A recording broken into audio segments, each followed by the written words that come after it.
बहुत समय पहले की बात है। एक गांव में भोला नाम का एक किराने वाला अपनी छोटी सी दुकान चलाता था।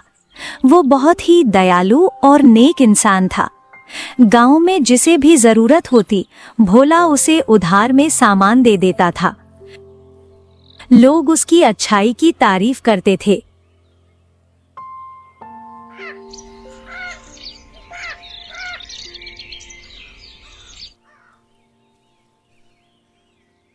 अरे भोला, जरा जल्दी से 1 किलो शक्कर तो तौल देना भाई। ये लीजिए आपकी शक्कर, पूरे 1 किलो है। और कुछ चाहिए तो बता दीजिएगा। अरे भोला भाई, बात ये है कि अभी जेब खाली है और घर पर चाय चढ़ी हुई है। चीनी ऐन वक्त पर खत्म हो गई, इसलिए दौड़ा चला आया। पैसे कल पक्का दे दूंगा, आखिर इसी गांव के तो हैं, कहीं भागे थोड़ी जा रहे हैं। छोड़िए भाई, पैसे तो आते रहेंगे, आप कल दे देना। तभी दुकान पर मदन का आना होता है और वो आते ही कहता है, अरे ओ भोला, 2 किलो चावल निकाल देना। कहां भागे जा रहे हो भाई? कम से कम इन चावलों के पैसे तो देते जाओ। भोला, माफी चाहता हूं पर अभी पैसे नहीं दे पाऊंगा। घर के हालात बहुत खराब है और खाने को कुछ भी नहीं है। अगर आज तुमने ये चावल नहीं दिए तो मेरा सारा परिवार आज रात दाने दाने के लिए तरस जाएगा और सबको भूखे पेट ही सोना पड़ेगा। भाई इतनी फिक्र मत करो, आज तुम ये चावल ले जाओ।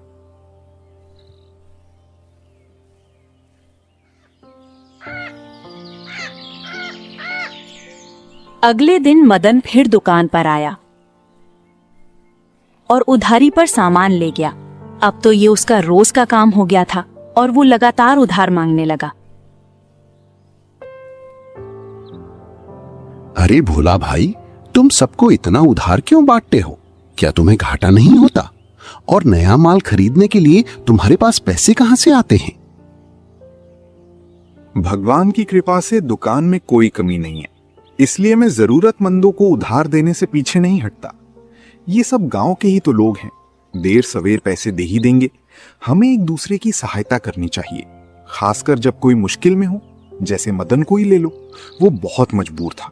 अगर मैं उसे खाली हाथ लौटा देता तो उसके पूरे परिवार को आज बिना खाई ही रात काटनी पड़ती। भोला, तुम वाकई बहुत सीधे हो। तुम्हें शायद अंदाजा नहीं है कि मदन के पास पैसे होते हैं, पर वो जानबूझकर तुम्हें फूटी कौड़ी नहीं देता। वो बस तुम्हारी इस शराफत का फायदा उठा रहा है। क्या बात कर रहे हो? क्या मदन वाकई में ऐसा कर सकता है? मुझे तो लगा था कि वो सच में बहुत मजबूर है। मेरी बात पर गौर करो भोला, मदन के पास पैसों की कोई कमी नहीं है। उसने कल ही नया फ्रिज लिया और आने वाली शादी के लिए नए कपड़े भी तैयार करवा लिए हैं। जिसे तुम मजबूर समझ रहे हो, वो असल में तुम्हें धोखा दे रहा है। वो बड़ी होशियारी से बहाने बनाकर तुम्हारी दुकान से मुफ्त का राशन ले जा रहा है और तुम मासूम बन रहे हो। तो मदन मुझे ही बेवकूफ समझ रहा है। कल जैसे ही वो सामान लेने आएगा, मैं उसकी सारी असलियत उसके सामने रख दूंगा। फिर वही बात, आज भी बिना पैसे चुकाए दुकान से सामान लेकर आ गए क्या? क्या तुम हमेशा भोला की शराफत का ही फायदा उठाते रहोगे? अरे हाँ, वो भोला तो बिल्कुल भोला है, जो मेरी हर मनगढ़ंत कहानी में फंस जाता है। मैं बस थोड़ा सा रोने का नाटक करता हूं और वो पिघल के मुझे मुफ्त में राशन थमा देता है। उसे बेवकूफ बनाना तो मेरे बाएं हाथ का खेल है। पर ये तरीका ज्यादा दिनों तक काम नहीं आएगा। आखिर वो भी तो दुकानदार है, कब तक अपनी दुकान लुटाएगा? आज नहीं तो कल तुम्हें उसकी पूरी उधारी पाई पाई करके भरनी ही होगी। अरे छोड़ो भी, मैं उसे पैसे देने वाला नहीं हूं और ना ही उसे कोई कमी पड़ने वाली है। थोड़ा राशन उसने हमें दे दिया तो उसका खजाना खाली नहीं हो जाएगा। पैसे मांगने पर मैं बस लाचारी का ढोंग कर दूंगा और वो मूर्ख फौरन पिघल कर कहेगा कि उधार बाद में चुका देना। वो तो गांव भर का मसीहा बना फिरता है, सबको उधार देता है। कल देखना, मैं अपनी बातों के जाल में फंसाकर उससे 2 किलो आटा भी मुफ्त में उठा लाऊंगा।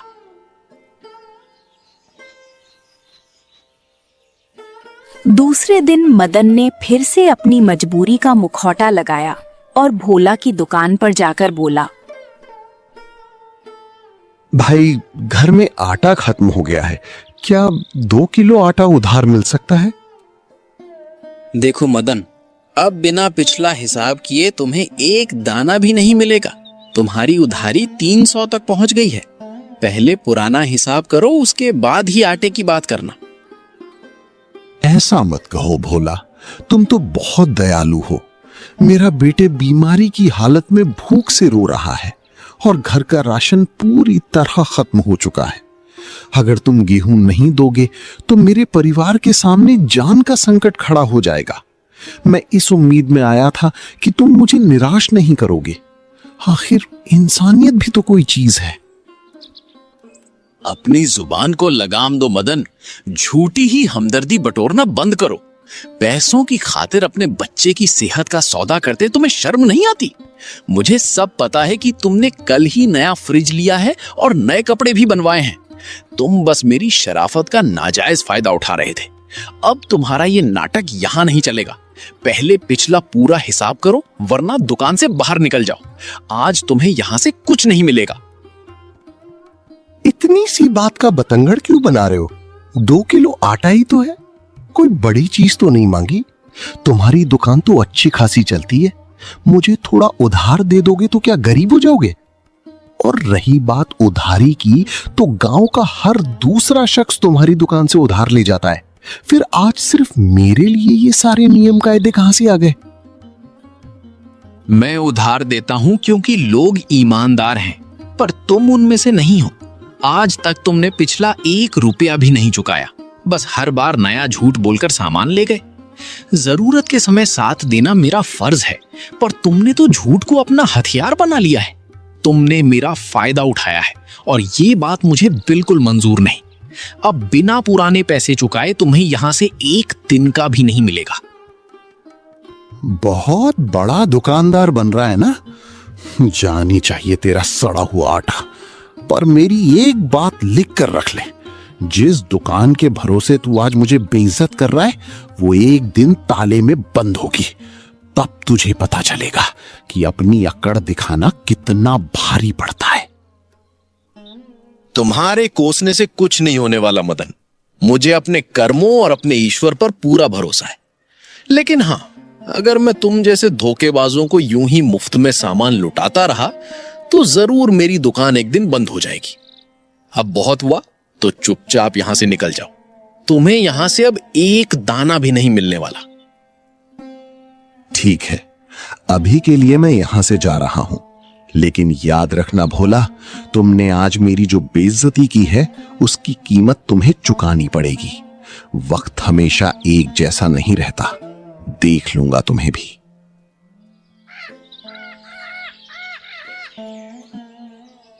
अरे ये क्या देख रही हूँ? आज खाली हाथ वापस आ गए? क्या हुआ? क्या आज तुम्हारी आंखों के आंसू और बीमारी का नाटक भोला की दुकान पर काम नहीं आया?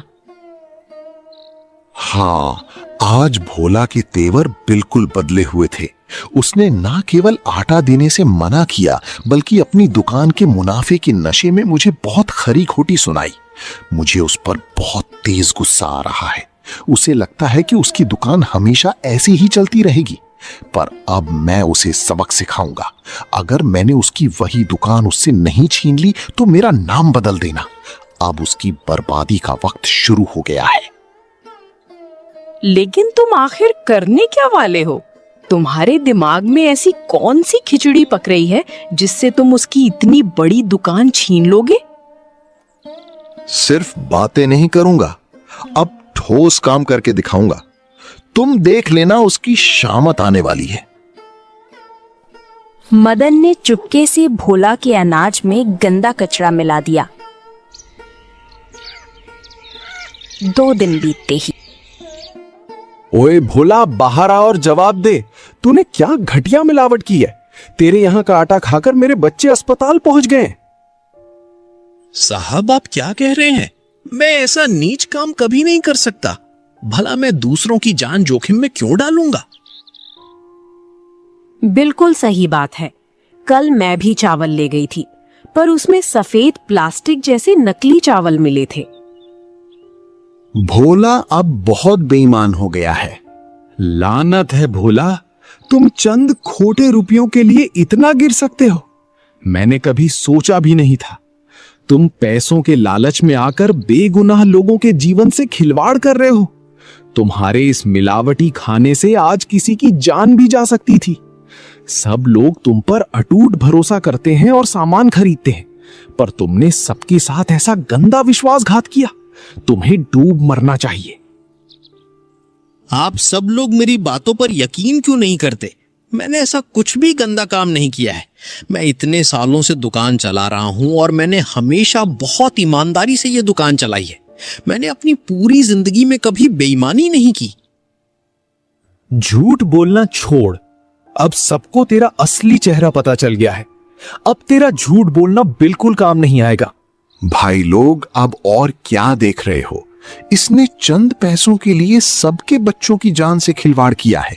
इसको सख्त सबक मिलना चाहिए। रुको, गुस्सा शांत करो।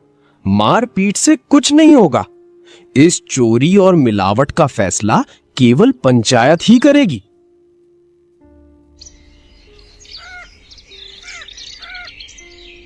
सरपंच साहब, आप मुझ पर विश्वास कीजिए।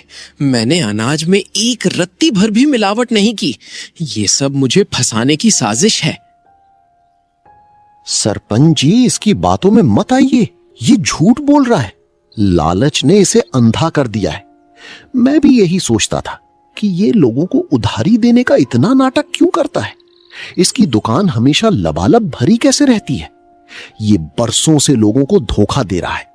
ये गांव वालों की सेहत से खिलवाड़ है। इसे सजा मिलना बहुत जरूरी है। सरपंच साहब, मुझ पर रहम कीजिए और विश्वास कीजिए। मैंने कभी बेईमानी नहीं की।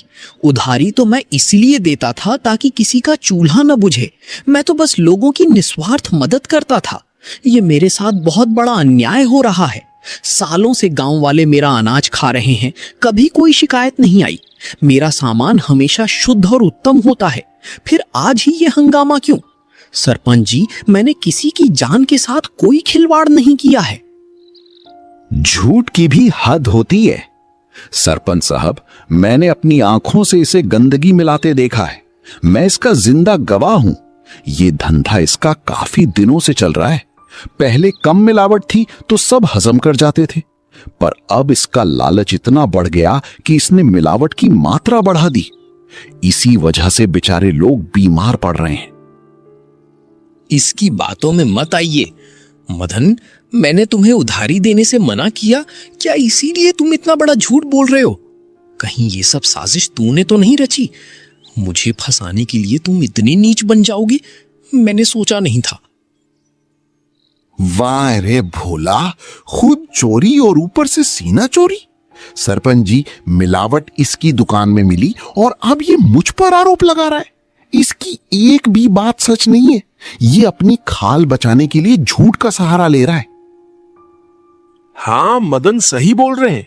इस मिलावटखोर ने हमारे बच्चों की जान जोखिम में डाली है। इसे यहाँ रहने का कोई अधिकार नहीं। अभी के अभी इसे धक्के मारकर गांव से बाहर निकालो। चलो, सब लोग इसकी दुकान पर ताला लगाओ। भोला, तुमने सबको अंधेरे में रखा। हम तुम्हें शरीफ समझते थे, पर तुम तो जहरीले नाग निकले। तुमने चंद रुपयों के लिए गांव का भरोसा तोड़ा और बेईमानी की। आज लोगों की सांसें अटकी हैं और इसकी जिम्मेदार सिर्फ तुम हो। तुम्हें इस पाप की भयानक सजा मिलेगी। तुम्हें इसी पल ये गांव खाली करना होगा। इस पावन मिट्टी पर रहने का तुम्हारा कोई अधिकार नहीं बचा। नहीं नहीं सरपंच जी, मैं पूरी तरह बेकसूर हूं। मेरी एक आखिरी बात तो सुनिए। ऐसा अनर्थ मत कीजिए। मैं गांव छोड़कर अकेला कहां जाऊंगा? वो दुकान ही तो मेरी रोजी रोटी और कमाई का एकमात्र जरिया है। मैं बाहर क्या काम करूंगा, कहां रहूंगा? लालच के वक्त तुम्हें अपनी मर्यादा याद रखनी थी। बेईमानी करने से पहले अपना भविष्य सोचना था। अब हम सब ने मिलकर फैसला कर लिया है और पूरा गांव एक मत होकर कहता है कि तुम्हें यहां से जाना ही पड़ेगा। अपना बोरिया बिस्तर उठाओ और निकलो। भोला पूरी तरह टूट चुका है। वो अपनी दुखी पत्नी सरला के साथ चुपचाप अपना झोला उठाकर गांव से बाहर निकल जाता है। ये सब क्या से क्या हो गया? मुझे यकीन नहीं हो रहा कि ऐसा भी कुछ होगा। आपकी ईमानदारी और मेहनत को पूरा गांव जानता था। इतने सालों में कभी दाग नहीं लगा, फिर आज ही ये आफत कैसे आ गई? ये झूठा कलंक आप जैसे नेक इंसान पर कैसे लग गया? मेरी समझ से बाहर है सब। मैं भी यही सोच रहा हूं, पर ये किसी की सोची समझी साजिश है। मेरा शक तो सीधा मदन पर ही जाता है। उस दिन जब मैंने उसे मुफ्त अनाज देने से इनकार किया, तभी से वो नफरत पाले बैठा था। पक्का उसने ही ये सब षड्यंत्र रचा है ताकि मैं बर्बाद हो जाऊं। मेरी बात मान लेते तो आज ये दिन ना देखना पड़ता। उधारी देना है, पर आपने ही उसे सिर पर चढ़ा रखा था। अब देख लिया एहसान का बदला। उसने आपको गांव से बेदखल करवा दिया। मदद का यही सिला मिला आपको। अब जो हुआ सो हुआ सरला। हमें जल्दी अपने रहने का पक्का इंतजाम करना होगा। पुरानी बातों को याद करने से अब कुछ नहीं बदलने वाला है। हमें अब नया ठिकाना ढूंढना ही पड़ेगा।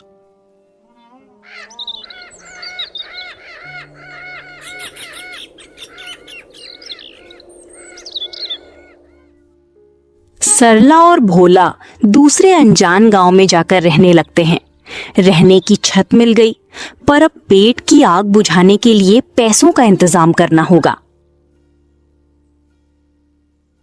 हमें जल्द ही नया काम खोजना पड़ेगा। मैं हार नहीं मानूंगा और काम ढूंढकर ही रहूंगा। आप परेशान मत होइए, हम अपना छोटा सा काम शुरू करेंगे। मैं बढ़िया मसालेदार समोसे बनाऊंगी और आप उन्हें बाजार में ले जाकर बेच देना। मेहनत करेंगे तो बरकत जरूर होगी। क्या कहते हैं आप? ये काम सही रहेगा ना? बिल्कुल ठीक। अब यही हमारा रास्ता है।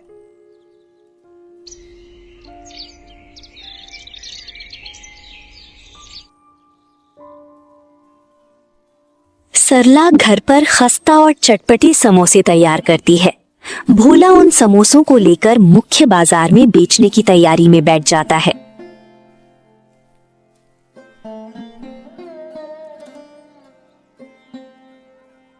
खस्ता और मजेदार समोसे, घर जैसा स्वाद। एक बार खाओगे तो दीवाने हो जाओगे। समोसे ले लो।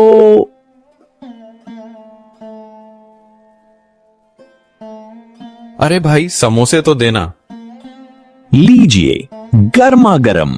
जरा चक्कर देखिए साहब, स्वाद में लाजवाब है। आपको पक्का मजा आ जाएगा। घर के शुद्ध मसालों से बने ये ताजा समोसे हैं। क्या बात है, तुम्हारे बनाए समोसे तो वाकई में बहुत ही लाजवाब और स्वादिष्ट हैं। इन्हें खाकर दिल खुश हो गया। वाकई बहुत अच्छे हैं। यह लो तुम्हारे समोसे के पैसे। धीरे धीरे भोला की दुकान पर ग्राहक आने लगते हैं और पहले ही दिन उसकी तगड़ी कमाई होती है।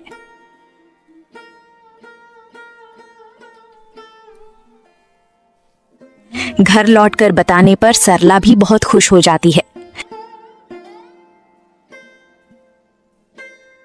अगले दिन जब भोला दोबारा समोसे बेचने बाजार पहुंचता है तो वहां मदन आ जाता है। भोला की बढ़ती हुई भीड़ देखकर वो जल भुन जाता है और गुस्से में कहता है,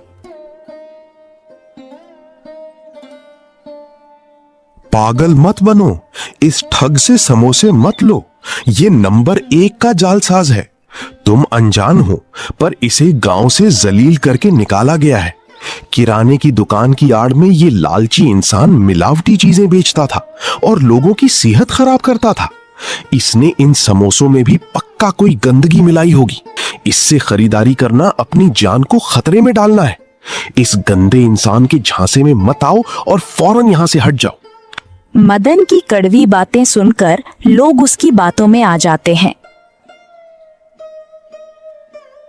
देख लिया मेरा जलवा, अब तेरा समोसा कोई छकेगा भी नहीं। उस दिन उधार मांग रहा था तो बड़ी शर्तें लगा रहा था, अब भुगत अपनी अकड़ का नतीजा। कहां गई वो किराने की दुकान और वो ठसक? अब समोसे की टोकरी लेकर घूम, फिर भी कोई पास नहीं भटकेगा। तेरी किस्मत में अब सिर्फ भूखा मरना ही लिखा है, देख लेना। शर्म कर मदन, एहसान फरामोश कहीं के। आखिर मैंने तेरा क्या बिगाड़ा था? जब तुझे जरूरत थी तो मैंने ही मदद की थी, और आज तू ही मेरी जड़ काट रहा है। इतना गिर गया तू लालच में? याद रख, दुनिया की अदालत भले ही चुप रहे, पर ऊपर वाला सब हिसाब रखता है। एक दिन तुझे अपनी करनी का फल जरूर जरूर भुगतना होगा। तुझे लगता है तू जीत गया, पर यह तेरी सबसे बड़ी भूल है। ऐसा कहकर भोला चुपचाप अपनी टोकरी उठाता है और वहां से चला जाता है। समोसे वैसे के वैसे ही हैं।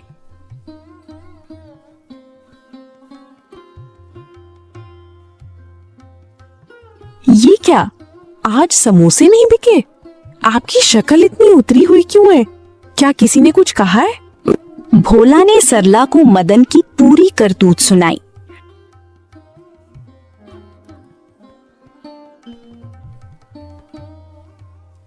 हार ना मानते हुए अगले दिन भोला फिर से समोसे बेचने के लिए निकला। तभी रास्ते में उसे एक बेचारी बूढ़ी औरत दिखाई दी, जो ठोकर खाकर नीचे गिर गई थी और दर्द से कराह रही थी। हे भगवान, माँ जी, ये क्या हो गया? आप सड़क पर ऐसे क्यों गिर गईं? कहीं ज्यादा चोट तो नहीं आई? आपकी तबीयत ठीक नहीं लग रही है। आपका घर कहाँ पर है माँ जी? मुझे जल्दी से बताइए। बेटा, बस कमजोरी से चक्कर आ गए थे। घर यहीं करीब है, मैं चली जाऊंगी। कोई बात नहीं, मैं आपको घर तक छोड़ देता हूँ। भोला उस बुजुर्ग महिला को सुरक्षित घर पहुंचा देता है। माँ जी उसे दुआएं देती हैं, पर जब वो समोसे बेचने वापस अपनी जगह पहुंचता है तो वहां सन्नाटा होता है। उसकी पूरी टोकरी चोरी हो चुकी होती है। हे ईश्वर, अभी तो टोकरी यहीं थी, आखिर कौन चुरा ले गया? अब मैं क्या बेचकर पैसे कमाऊंगा? लगता है आज किस्मत में खाली हाथ घर लौटना ही लिखा है। एक तो कमाई नहीं हुई, ऊपर से सामान भी खो गया। थका हारा और खाली हाथ भोला घर लौटता है। वो सरला को बताता है। दुखी क्यों होते हो? ऊपर वाला हमारी ही परीक्षा ले रहा है शायद। देखना, एक दिन खुशियों की सुबह जरूर आएगी। ये बुरा दौर भी बीत जाएगा। बस आप हिम्मत और हौसला बनाए रखिए, सब बेहतर हो जाएगा। अगले दिन भोला फिर से समोसे लेकर बाजार की अपनी पुरानी जगह पहुंचता है। तभी एक अजनबी आदमी आता है और कहता है, भाई, मुझे तुम्हारी मदद की बहुत जरूरत है। मेरे यहाँ बहुत सारे अनाथ बच्चे हैं जिनका इस दुनिया में कोई नहीं। आज उनके खाने का कोई इंतजाम नहीं कर पाया और वे सब भूखे हैं। मुझ पर उपकार करो और ये समोसे दे दो। अभी मेरे पास पैसे नहीं हैं, पर जैसे ही इंतजाम होगा मैं तुम्हें चुका दूंगा। वे मासूम बच्चे भूख से तड़प रहे हैं। भोला को उस आदमी की बात सुनकर तरस आ जाता है। वो अपनी गरीबी और कल के नुकसान को भूलकर बिना कुछ सोचे अपनी टोकरी के सारे समोसे उसे दे देता है। तुम्हारा बहुत बहुत धन्यवाद भाई। सच में तुम्हारा दिल बहुत बड़ा है जो तुमने आज ये समोसे दिए। देख लेना, एक दिन ऊपर वाला तुम्हें इसके बदले बहुत कुछ देगा। तुम्हें ईश्वर सदा खुश रखे। अब मैं चलता हूं भाई। लगातार दूसरे दिन भोला खाली हाथ घर वापस आता है। उसकी जेब खाली थी। क्या हुआ जी, आप इतने खामोश क्यों हैं? आज तो समोसे सारे बिक जाने चाहिए थे। आज फिर बाजार में कुछ नहीं मिला। एक इंसान आया और बोला कि अनाथ बच्चे भूख से तड़प रहे हैं। मैंने दया में आकर उसे अपनी पूरी टोकरी दे दी। आज भी एक पैसा नहीं ला पाया। बस यही सोचकर दुखी हूं कि अब हमारा क्या होगा। ये सब सोचकर दोनों बहुत निराश हो जाते हैं। घर में ना राशन था और ना ही जेब में पैसे। जी, रसोई में कुछ भी नहीं बचा। सुबह बनाए हुए सिर्फ 4 समोसे ही बचे हैं। मैंने सोचा था आप कमा कर लौटेंगे तो रसोई सजेगी, लेकिन आज तो उन ठंडे समोसों से ही पेट की आग बुझानी होगी। तभी अचानक बाहर तेज बारिश शुरू होने लगती है, बिजली कड़कती है और उनके घर में एक साधु आते हैं। वे पूरी तरह भीगे हुए थे। बेटा, मेरी एक मदद करोगे? बाहर बहुत बारिश हो रही है। मैं इस भीगते मौसम में अपने घर नहीं जा सकता। क्या मैं आज की रात तुम्हारे यहां रुक सकता हूं? जरूर बाबा, इतने तूफान में हम आपको बाहर कैसे जाने दे सकते हैं? बाहर का रास्ता बहुत खराब है। आप सुबह होने पर ही यहां से जाइएगा। बाबा, आपको भूख लगी होगी ना? बाहर इतनी ठंड और बारिश है। सच कहूं तो भूख से जान निकल रही है बेटा। इस बूढ़े शरीर में अब हिम्मत नहीं बची। जो कुछ भी सूखा घर में हो वहीं दे दो। सरला, जो समोसे रखे हैं वो बाबा को खिला दो। मेहमान भगवान का रूप होता है। हम अपना पेट काट कर भी इनका पेट भरेंगे। आखिर ये हमारे घर आए हैं तो इन्हें तृप्त करना हमारा धर्म है। हम पानी पीकर रात काट लेंगे। आपकी बात सही है, खाना बाबा को ही दे देते हैं। हमारी भूख तो बर्दाश्त हो जाएगी, पर इन बुजुर्ग को खाली पेट देखना ठीक नहीं। हम आज पानी पीकर सो जाएंगे। भोला सारे समोसे बाबा को दे देता है। बाबा खाकर सो गए, पर सुबह वहां कोई नहीं था। उनकी जगह सोने के सिक्कों से भरा मटका था। भोला और सरला ये देखकर तंग रह गए। उन्हें अपनी आंखों पर यकीन नहीं हुआ। हे भगवान, इतने सारे सोने के सिक्के! आखिर वो बाबा कहाँ चले गए? बाबा को ढूंढते ढूंढते दोनों गांव के बाहर तक गए, पर वहां सन्नाटा था और बाबा कहीं नहीं थे।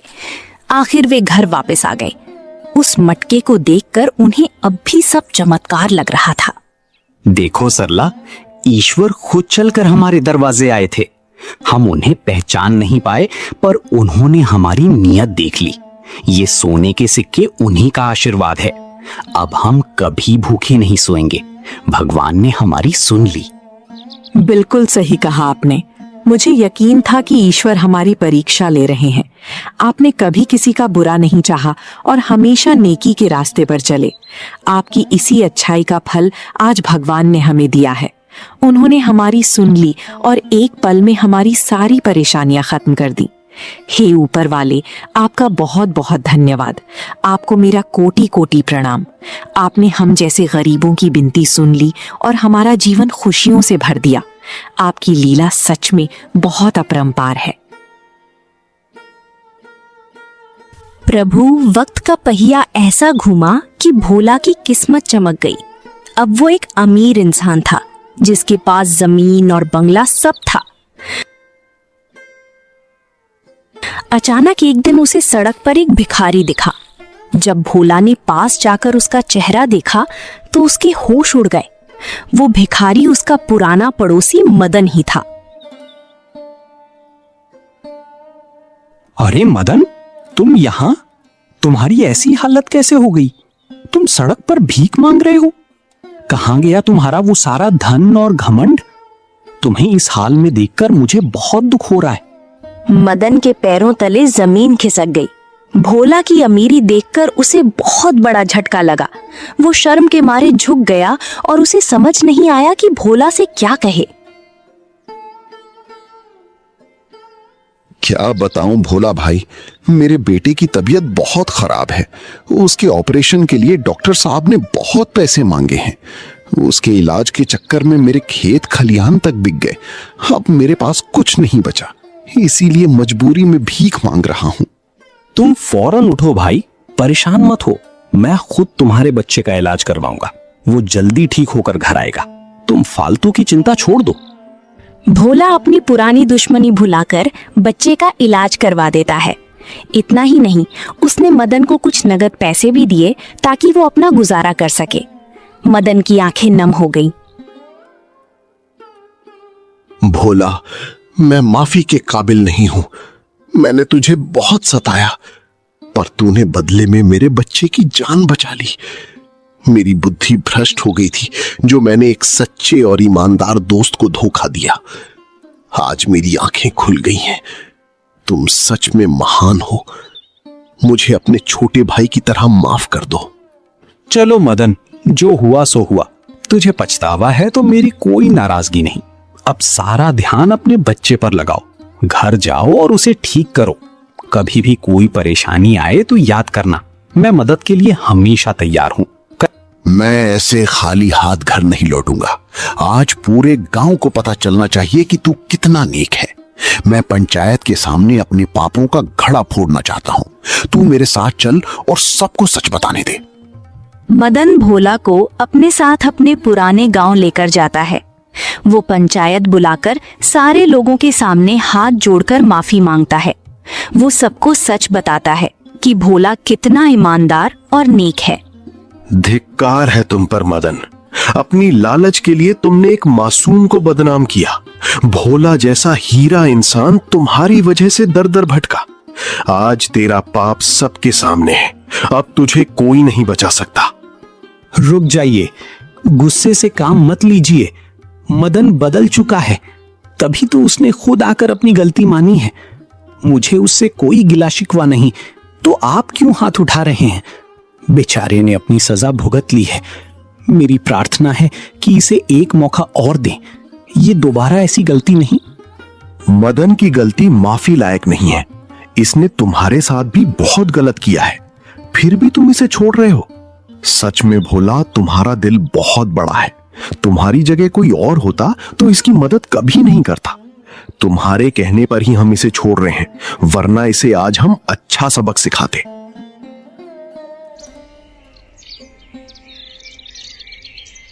आज मुझे समझ आया कि जो होता है अच्छे के लिए होता है। उस दिन गांव ना छोड़ा होता तो आज हम इतने बड़े आदमी ना बनते। वक्त हमें सिखाता है कि मुसीबत के बाद ही सुख मिलता है। ये सब ईश्वर की एक परीक्षा थी जिसमें हम सफल रहे। आज हमारे पास सम्मान भी है और संपत्ति भी।